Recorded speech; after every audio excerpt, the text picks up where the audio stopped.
Hi everyone, I'm Steven, and I run the Instagram account SmashUpGuy. Today, I'm going to be talking about the unexpected combo, Grimm Fairy Tale Rockstars. I find this combo unexpected because I feel like the Grimms are often overlooked or underappreciated. I think one of the first places to go when talking about this combo is to look at the action Teamwork from Grimm Fairy Tales. Teamwork obviously works well with the Grimms because you can use it to find the minion partners, like Prince Charming and Charming Princess, or Hansel and Gretel. But it also works with the Rockstar minions. Teamwork only requires that the minion you are searching for appears in the ability of another minion. Looking at the Rockstar minions, you can use Teamwork to look for a groupie, since the name groupie appears in the abilities of both the Monarch and the groupie itself. You can also use Teamwork with a Classic Rocker to look for your other Classic Rocker. Personally, I would probably opt to look for a groupie or a Grimm minion over another Classic Rocker, but it's good to know that the option is there if you want it. Now, if you choose to use it to look for groupies, Teamwork essentially functions as another guest star. Given that both of these actions are double features, they can really facilitate being able to play those groupies over and over again. With cards like Monarch, Rock of Love, Reunion Tour, Another Story, and Fairy Godmother's Blessing, you can set up groupie drops of 6 to 10 power multiple times throughout the game. The Rockstars like bases to have relatively higher breakpoints. Specifically, they have 6 cards that benefit from bases with a breakpoint of 21 or higher.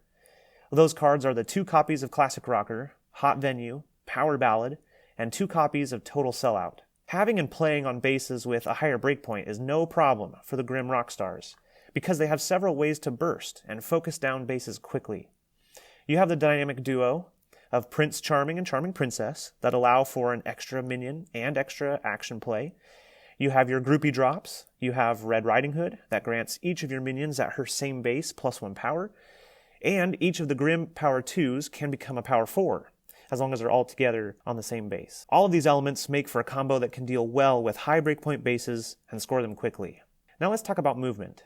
This can be a key factor in setting up some big plays with this combo, as it allows you to seed minions on several bases, then converge later.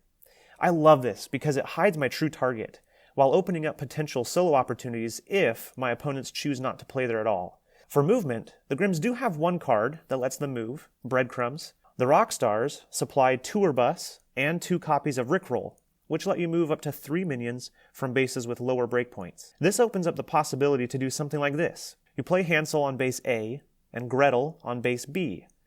Then converge with Rickroll on base C and possibly play a groupie via guest star. On the low end, meaning you only play 1 groupie, this will be 13 power that you just swung to base C. And for those of you that like the math and want to hear it, that would be Hansel being a power 4, Gretel a power 4, Rickroll a power 3, and groupie power 2.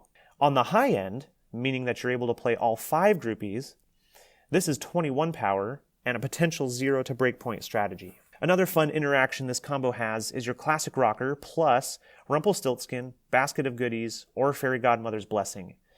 These 3 cards put something on top of your deck, so if your Classic Rocker is out, you can draw it immediately. You could play Rumpelstiltskin, choose an action, place it on top of your deck, then immediately draw it and play it. The same is true of Basket of Goodies. If you'd rather play a minion, use Fairy Godmother's Blessing, draw the minion with Classic Rocker, then play it. Of course, if you have Charming Princess or Prince Charming out and are able to activate their talents, you can add even more plays to the mix. Another fun play to look for is using Woodsman's Axe. This is an action that has 2 different abilities, but I'm always searching for interesting ways to use the second ability, that of destroying the Big Bad Wolf. When the Big Bad Wolf is destroyed with the Woodsman's Axe, 2 things happen. You search your deck for a minion and play it, and search your discard pile for a minion and play it. For the Grimms, this opens up a lot of opportunities because they want to have certain minions together on a base, and this can help you do that. Of course, it all depends on what's been played, but on the low end, you could grab Hansel and Gretel, or Rose Red and the other Snow White and put them together. This would be a total of 8 power and a net gain of 2 power on the base, since the Big Bad Wolf is a power 6. This is not my preferred way of using it, but it is an option, and sometimes it's just that last 2 power that you need to break a base, so it's worth keeping in mind. You can also pull together Charming Princess and Prince Charming for another minion in action play, And there are more ways that you can use it with the Grims alone, but this is about the combo between Grims and Rockstars. With them in the mix, you can use Woodsman's Axe to play the Monarch early and start collecting groupies. You could use it to pull out Classic Rocker to generate a little more card draw. And you could use it to pull out Rickroll to really generate some momentum, pulling 3 of your other minions to the base. Now, another thing that I love about this combo is the recursion that they are capable of. Obviously, you have the Monarch and Guest Star that can recur groupies, but the Rockstars also have Reunion Tour that lets you shuffle any number of minions from your discard pile into your deck. The Grims also have some significant recursion with Teamwork, as I mentioned before, and Another Story, which lets you shuffle up to 3 cards, meaning that they could be minions or actions, from your discard pile into your deck. And we can't talk about recursion without mentioning the Frog Prince. I love this minion because I know that through him I can get some of my heavy hitters back, like the Monarch, or Big Bad Wolf, or the Charmings, or Rickroll, or Red Riding Hood. Frog Prince allows me to play a little more aggressively with these minions because I know that if they go to the discard pile, that won't be the last that I see of them. Okay, let's shift over to talking about specials for a minute. It's always good to know what your deck is capable of doing before or after a base scores. Unfortunately, the Grims don't bring anything to the table here.